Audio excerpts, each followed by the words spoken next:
Sen beni tutmadın, ben yıkılmadım.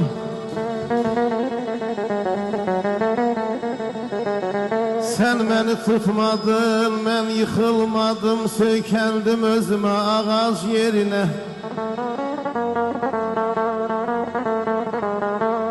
İçtim qəhərimi çay əvəzinə, yedim dərdlərimi umaş yerinə.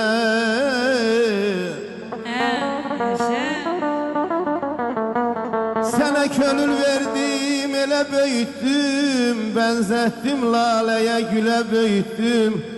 Səni gözlərimdə elə böyütdüm, sığmadın qolumun qulac yerinə, sığmadın qolumun qulac yerinə.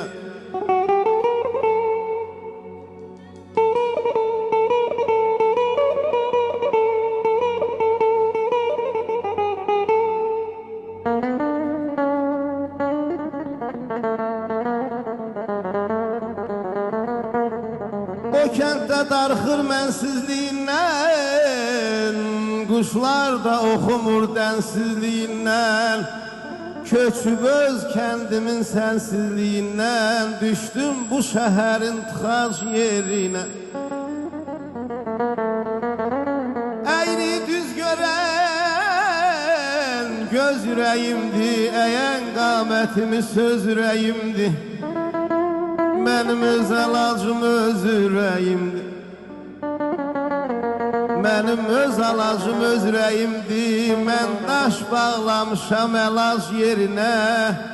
Mən daş bağlamışam əlac yerinə. Aman, aman, aman.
Üstünden ay keyfimizi gelip sandı ay.